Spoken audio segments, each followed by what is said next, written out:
And so join me in welcoming my dear friend, Dr. Francisco Guajardo.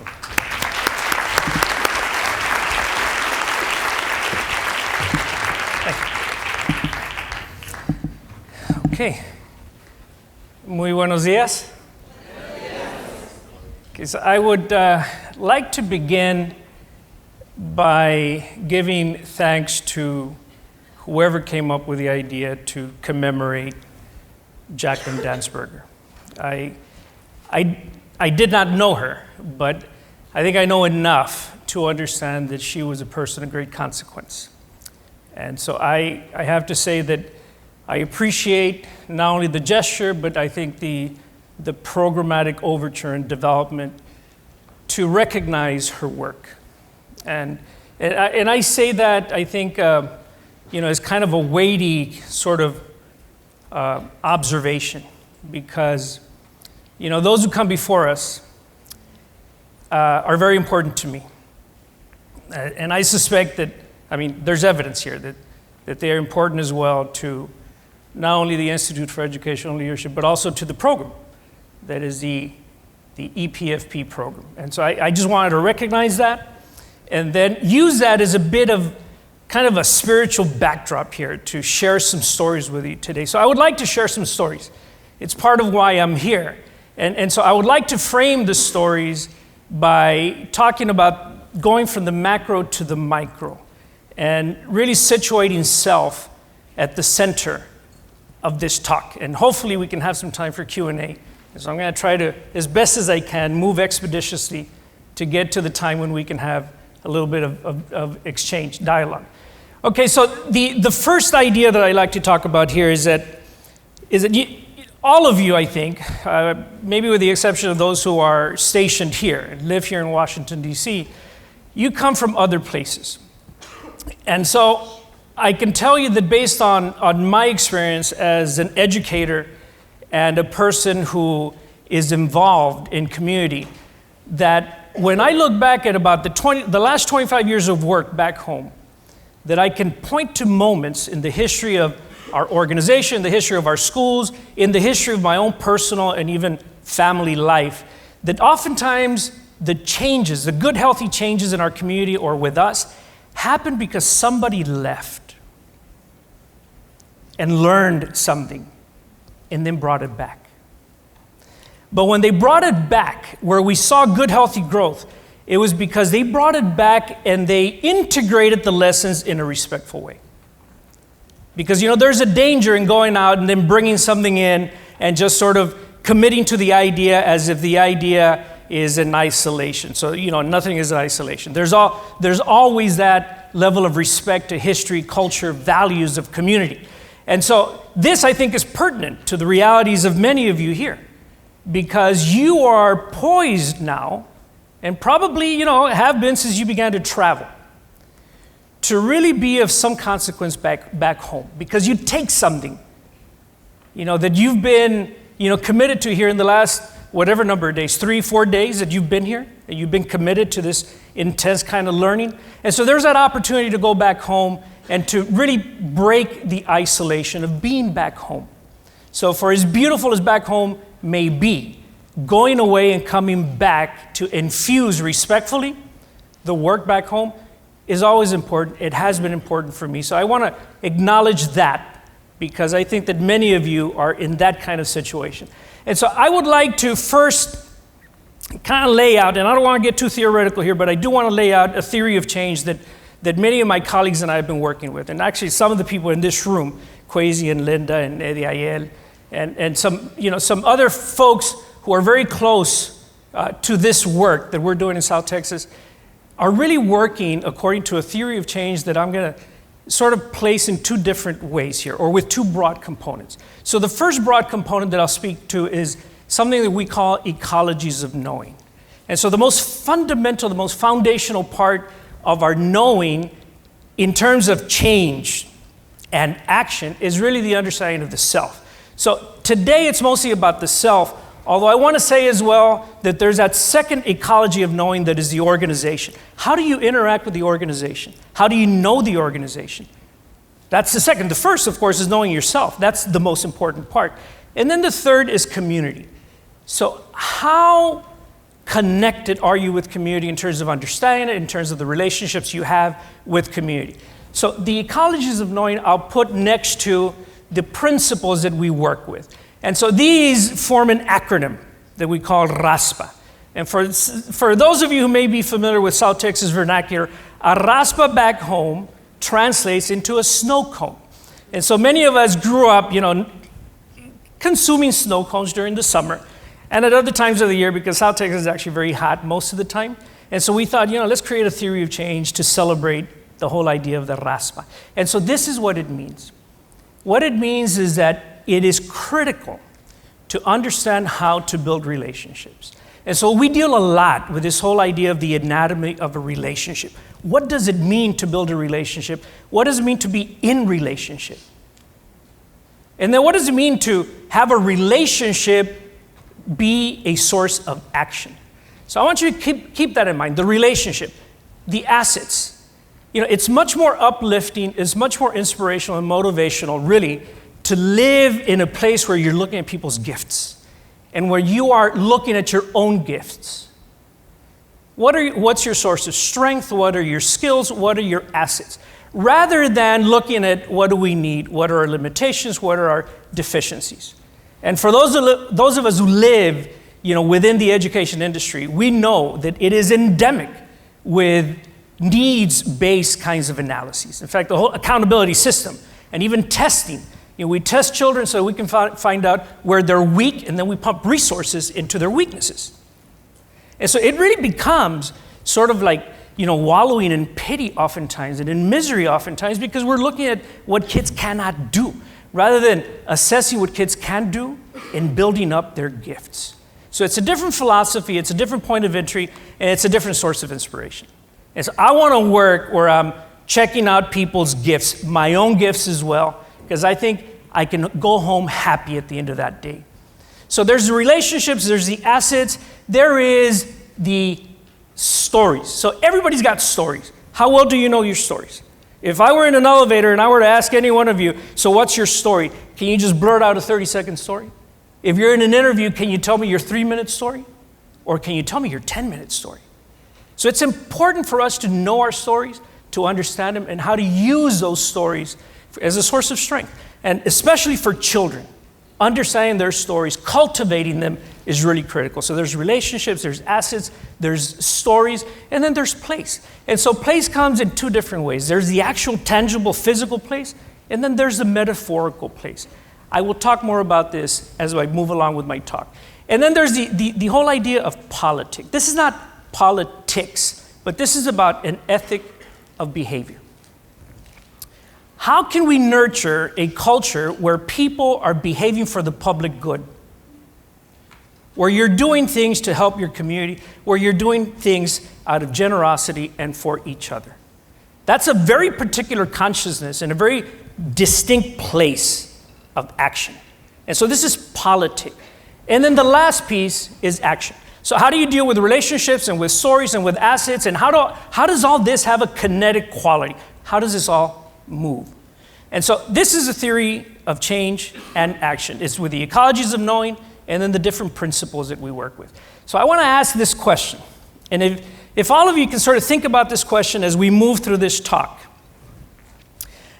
And actually, the last session, I was overhearing, what was happening in this last session, and you were actually dealing with yourself, and yourself as a leader, and what does your work look like, and what does it all mean? You were making meaning of your own leadership capacities and work.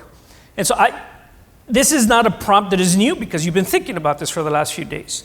All right, but I want to encourage you to continue to think about this, especially as I share stories. So then the question would be, how do my stories connect with your work? So I want you to think about that.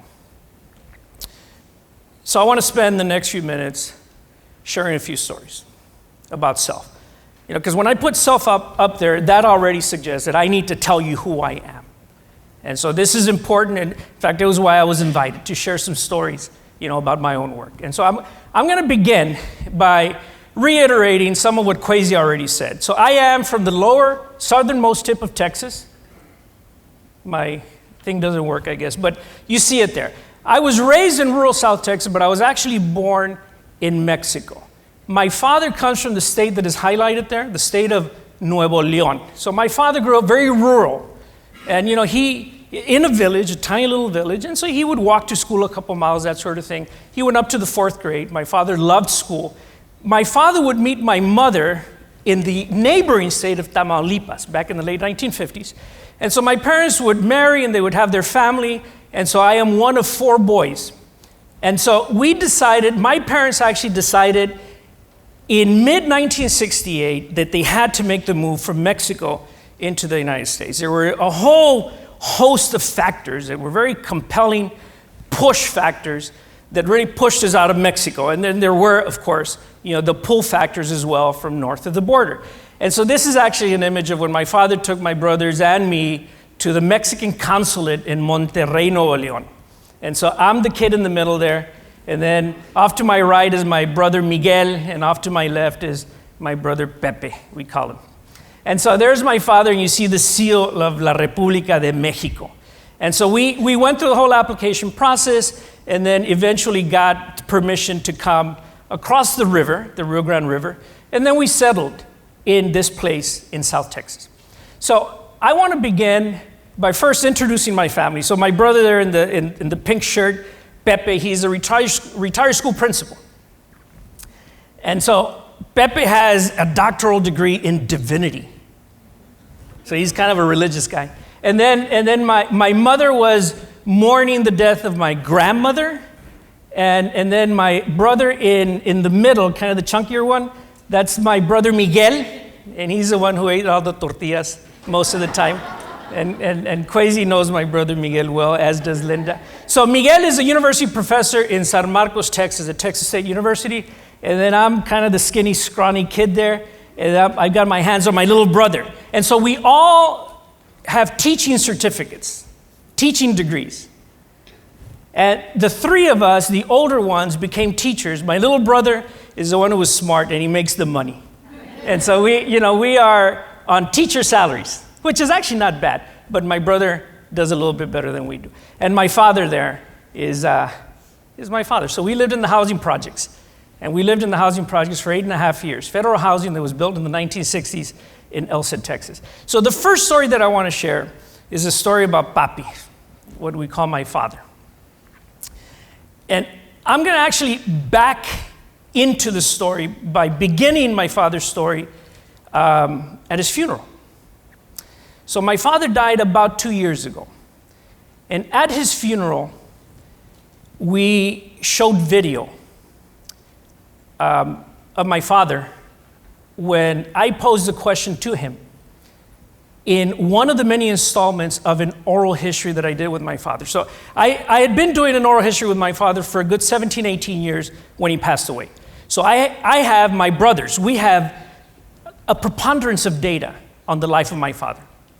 And so 5 years before he died, as I turned the camera on, I asked my father, ¿Cómo quieres que se acuerde la gente de ti, papi?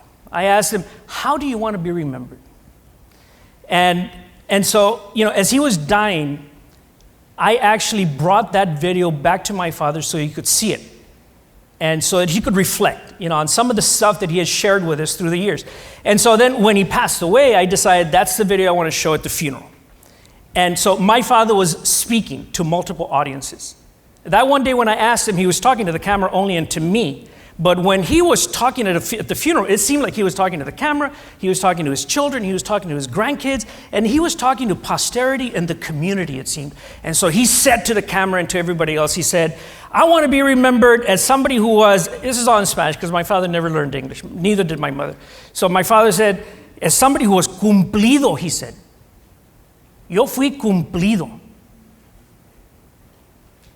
So it's hard to translate, but it means that I am a person who is committed. I will have fidelity to the relationships I have. I will have fidelity and I would have commitment to my children. I'm going to be committed to my community. And I want people to know that, he was saying. So at least 100 people are sitting in the funeral home, and they're listening to this. And I'm checking it out, and I'm thinking, wow, what a great teacher. You know, what he's saying is, look, this is the lesson from dying. At my funeral, I want all of you to be good to each other, and I want all of you to be committed. Quiero que sean cumplidos. So I began to really think a lot about my father and my mother when I left home. So I left home at the age of 18. I graduated from high school in 1983 from Edcauchosa High School, and I went off to Austin. I went off to Austin to become a teacher because my father had sort of set us up that way. You know, my father went to the 4th grade, as I told you, but my father so loved school. He went to the 4th grade 3 times, by the way. Why do you suppose? There was no 5th grade. He had to have gone to the big city, but he was fearful of that. And so he stayed in his rural school for 3 straight years, and he kept all his books. And so as I went to college and I became an English major, you know, I was like fascinated with the Bard. You know the Bard? Yeah. And so I was fascinated with, you know, British literature. And so I thought that, like my father, because my father had a little bit of Don Quixote in him, maybe a lot. And so he was, I don't know if the word is quixotic or quixotic. What's the word? What? Quixotic. Quixotic, quixotic. My father was quixotic. He was, in some ways, you know, an unrealistic dreamer. And so all my brothers and I got that from him. And so when I went to the University of Texas at Austin, you know, I thought that because I was an English major, I was supposed to study in England as well. And so I applied for this fellowship. You know, this is Picasso's rendition of Don Quixote. I applied for this fellowship to study abroad. And so I would get a fellowship to go to Oxford University in England. And so my pointer's not working, but you can see the map there. And so I went to study British literature at Brasenose College in England. I wanted to be immersed. Right? I wanted to go up to Stratford-upon-Avon to the Shakespeare Theatre. I wanted to walk the streets of London like Dickensian characters did. I wanted to go up to Haworth to visit the parsonage of the Bronte sisters. I wanted to do all that. And I did. And when I did, I realized I had my epiphany. As I was immersed in this British literature at Oxford University is when I realized what I really wanted to study. I wanted to study my father's story. I wanted to study my mother's story. I wanted to study the literature of Mexican people in this country. What? How did I go from Shakespeare to that? It was the most beautiful thing, I have to tell you. So when I got back home from JFK Airport in New York City, I called my father. And I said to my father that, you know, I so appreciated the way he and my mother had raised us, and all these stories were gold. And I asked my father, did you write any of that down? Did you write any of your stories? And my father said, no, I didn't. Although my father was a copious note taker. My father left behind books and books and books of notes. But not narrative, just notes. And so I knew that. All my brothers know that. We knew that. And so I asked my father, have you ever written the stories, you know, from those notes? And he said, no. I asked my father if he would. And he took the next year of his life to write his autobiography.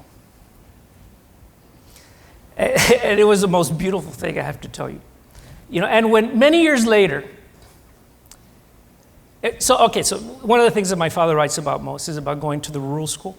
And so my father was not only quixotic, but he was also a romantic. And so he and I would go to his little village where he actually went to school. This is his rural school. And this is one of the benches that my father sat on in the 1940s. We actually stole this bench and took it across the border. It was a very scary proposition getting past like Border Patrol. You know, I put it in the back of my truck. That bench I have at home. And my father was, you know, even more like Don Quixote, because my father told me that he wanted to start a fundraising campaign to bring the school back to life. But the school is in a ghost village because all the people from there left to the U.S., you know, during the last 50, 60 years. But still, in San Felipe, Nuevo León, my father wanted to resurrect his school. He so loved school. And he wrote stories about that in his autobiography. When my father retired, he retired as a school janitor at Ed Couch Elementary School. For many years, my father was a laborer, worked in the fields, irrigation, drove tractors, worked at the sugar mill for a spell. But then, he left the really, really hard work to go become a school janitor. It was like, the great job for him. And so he worked as a school janitor the last 10 years of his life. And my father was a scavenger janitor at his school. So at the elementary school, every day, of course, he would get the trash cans and he would dump the trash cans. But he wouldn't just dump them. He would go through the trash cans. Because my father knew that teachers threw a lot of good stuff away. And so he would collect the stuff, and then at the end of the day or the next morning, he would go talk to the principal, and he would ask the principal if he could keep this or that or whatever. And so the principal always said yes. And so my father had, in his little library at home, where he had all of his books from the 1940s, he kept all his books, by the way. He had these things that he had collected from the trash cans, big scrolls. On those scrolls, my father wrote his autobiography. I'm going to show you. This is many years later. This is actually, I was like maybe 23 years old, and I decided that I was going to transcribe my father's autobiography. And so this is one of the many scrolls. And so there I was typing away in one of those Tandy 1000s. You guys are too young, but one of those Tandy 1000s, my very first computer. And my father wrote about La Escuela Rural. This is actually from a book that he kept from 1943. La Escuela Rural had all these stories. And so my father would pull this one book. He pulled out several books, but this was his favorite. And so he read to us about La Escuela Rural and about this little Mexican boy named Pablito. And so Pablito in this story actually graduated from the rural school, and then he went off to the city. And then he graduated from the school in the city, and then you know what he did after that? What do you think Pablito did? He came back home to help develop his village.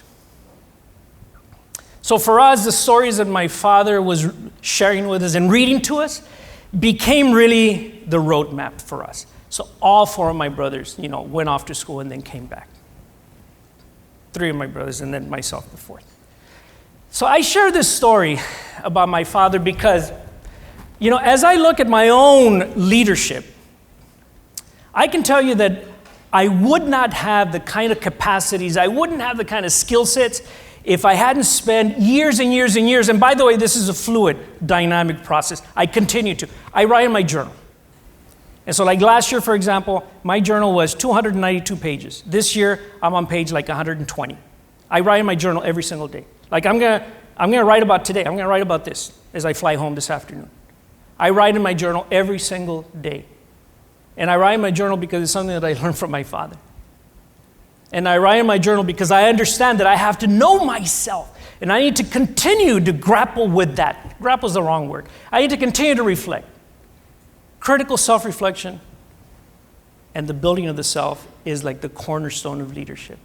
So while the macro is important, go to Washington, learn, even more critical, even more important is you and what it is that you do and what it is that you're about. So that's story number one about my father. So I'm going to tell you a story about Don Isabel. But first I'm going to give context to Don Isabel. When I was a high school teacher, one of the things that I did as a teacher with some other teachers on the faculty was that we engaged in what we call community-based research. When I was an undergrad, I actually studied Chicano studies. Chicano studies, Mexican-American studies, part of the ethnic studies kind of, genre. And so I was like steeped in that. I was an English major, yes, because I love Shakespeare, but then when I had my epiphany, I thought, I need to study now, my people is what I thought. And so then I went back home and I was like full of it. And so I remember my first week as a high school teacher, I said to my students, we're going to study Chicano history, we're going to study Chicano literature, and like living in the 1960s it seemed, right? I began to get calls at home from parents saying, what is this Chicano stuff you want to do? And the people that I wanted to work with to try to build a level of consciousness, a critical consciousness with, were challenging me on the label. So then I sort of wised up and I said, I don't think I want to sacrifice that because I think it's critically important that students know who they are, that young people know who they are in history, to know that, Ed Couch and Elsa were segregated towns. The railroad tracks separated the Mexicans from the white people. Do kids need to know that? Of course they need to know that.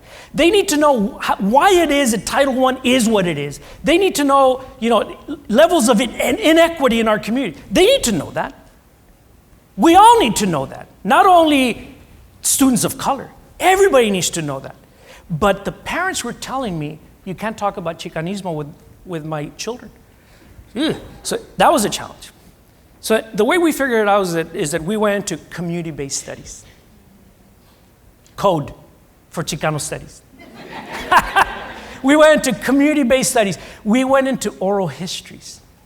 So then I began to train my students. I don't need to say Chicano anymore, I thought, because it's a bad word. I don't need to go there. What I need to do is exercise the values that I really think are important, such as having students understand themselves, such as having students understand how to have a conversation, how to do an interview, having students understand how to listen, having students understand how to do a follow-up question, having students make sense of this experience of talking to an elder. That's like Black studies. That's like Chicano studies. That's like, whatever, ethnic group studies. Because all of that stuff is based on that, it's based on knowing your community. So even in the graduate program, now I train emerging school leaders. I have my students who are preparing to become principals go out into the community and talk to the elders around a particular theme. And so everybody has a responsibility. You got to get out of here. You got to go talk to people in the community.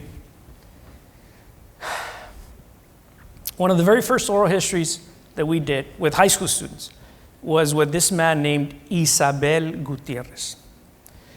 Don Isabel Gutierrez happened to be born in 1900 on a day that on the calendar it says it is the day of Saint Isabel. On the Mexican calendar, every single day has a saint assigned to the Mexican calendar. And so this man happened to have been born on the day of Santa Isabel. So his mother gave him the name Isabel. Isabel Gutierrez. So we went to Don Isabel's house. This is about 1996, 1997. I took my high school class to Don Isabel's house. And we spent an afternoon with him because another elder in the community had told us that we really had to go talk to Don Isabel. Because the other elder said, Don Isabel was one of the founders of Ed Couch, this tiny little town where Don Isabel lived. Now, in doing our own due diligence, we, researched Don Isabel. And we found out that Don Isabel, for many years, 70 years almost, had been a laborer, hard labor. In fact, Don Isabel worked when he came from Mexico doing this, clearing the brush in South Texas to establish the town sites. So we're sitting with Don Isabel. And this one student named Orlando is leading in the question. He's 15 years old. And so Orlando sees Don Isabel, who was like 5'2", and walked around with a walker. And so Orlando asked Don Isabel, a neighbor said that you were one of the founders of Ed Couch. So the question was with the level of skepticism Don Isabel found. And so as Don Isabel receives this question, he stood up. In a very erect way, he asked the kid, it was all in Spanish, by the way. He asked the kid, Joven, he says, young man, have you ever had any water here in Ed Couch? And so the kid says, of course, Don Isabel, I drink water in Ed Couch all the time. So Don Isabel says, in 1926, he said, I dug the ditches to lay down the water pipes for the city of Ed Couch. Yo soy fundador de Ed Couch. Imagine that. This old man is telling us that he's one of the founders of Ed Couch. This old man turned the whole script on its head. This old man was telling us that just like George Washington, the founding fathers, rightfully should be labeled as founders, this old man, a laborer his entire life, was speaking for all laborers and saying, we have something to do with building these towns. Yo, he said, and he stood up. Soy fundador de Ed Couch. It changed everybody's life, everybody who was there. their lives were changed forever. This is about place. This is about stories. This is about assets. And then we built a relationship, with Don Isabel, yes. This is a powerful story, Don Isabel's story. Are you kidding me? So the third story is the story of my mother. And so my mother was the very first oral history interviewee that we did. And so one of Ediel's good friends, actually, Ediel, raise your hand over there. She's one of my old high school students. One of Ediel's friends, Olga, went with me to do an oral history, and we took a couple of other students from the high school. And so we sat down with my mother. And so my mother began to tell stories. And so this was the very first time that we put her on camera, right? And so she was a little bit nervous at this time because we put a lavalier mic on her and the whole thing, and she wasn't really comfortable with the technology. Not like on the third installment where she would pin up the lavalier mic herself and then she would tell me where to place the camera because of lighting and that sort of thing.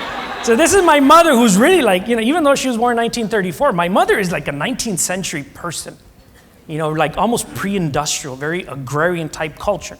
And so we had this interview with my mother. And so, in the early goings of the interview, my mother reaches into the family album and pulls out this little tattered, like a 2x3 photograph. And she asked me, "Mijito, ¿has visto tú esta foto? Have you seen this photograph, mijo?" And so I had seen the photograph, except that I didn't know anything about it, except that this is my mother and this is my oldest brother, Pepe.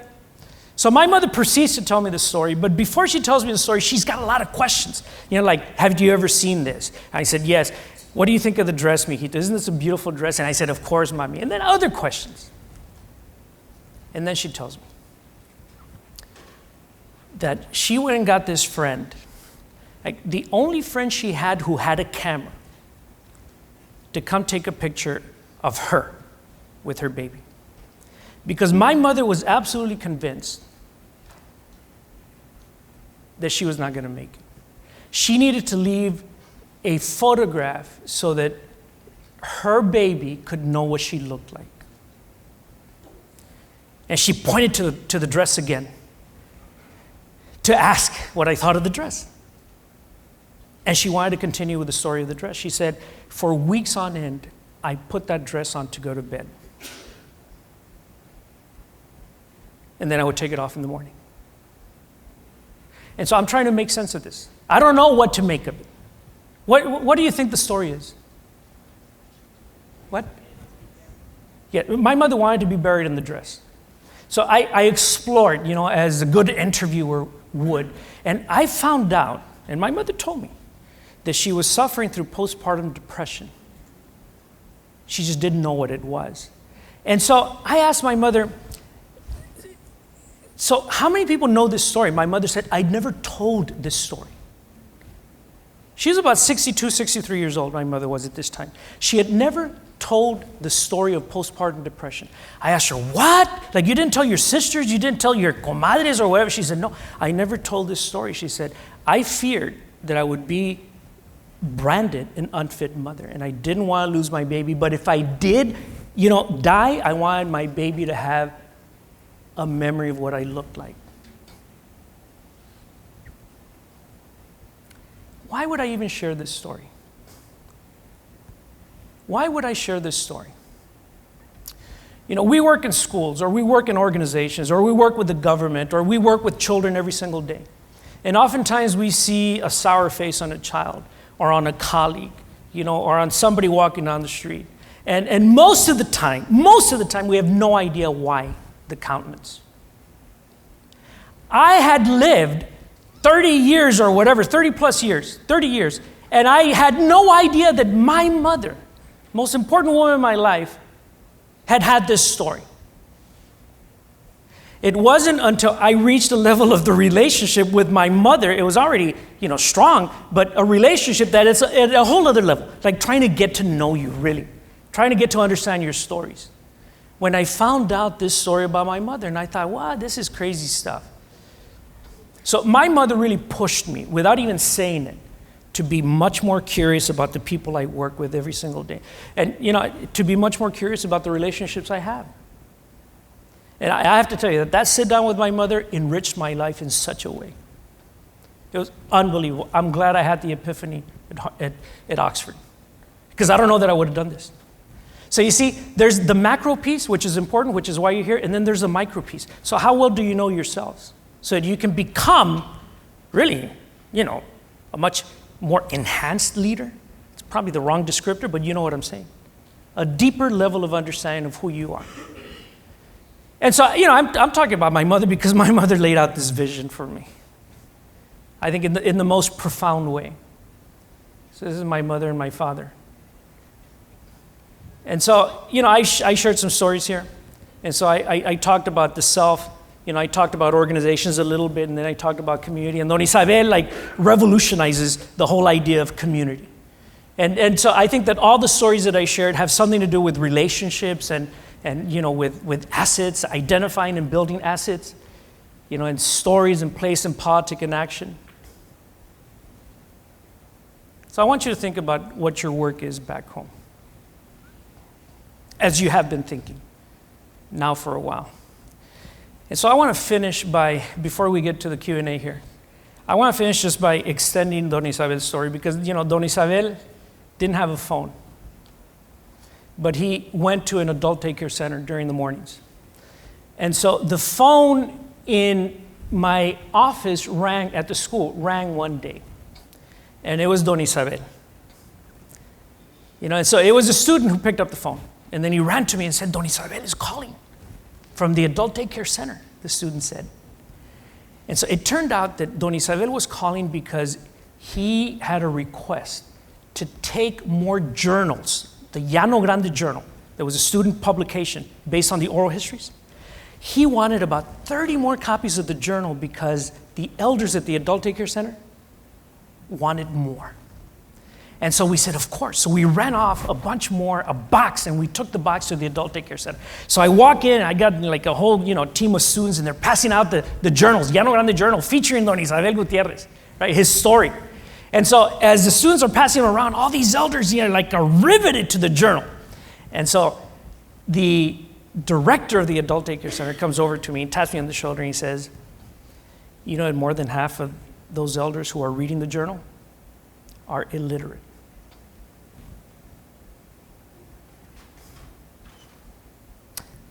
Think about that. And think about what literacy means. And think about what literacy means to a lot of folks in our community who absolutely can read. They can read, in the Freudian sense, they can read the world. But give people a chance to tell stories, and they become the greatest authors. Those people who have been for years on the margins, bring them to the center. Have them excavate the treasure of stories.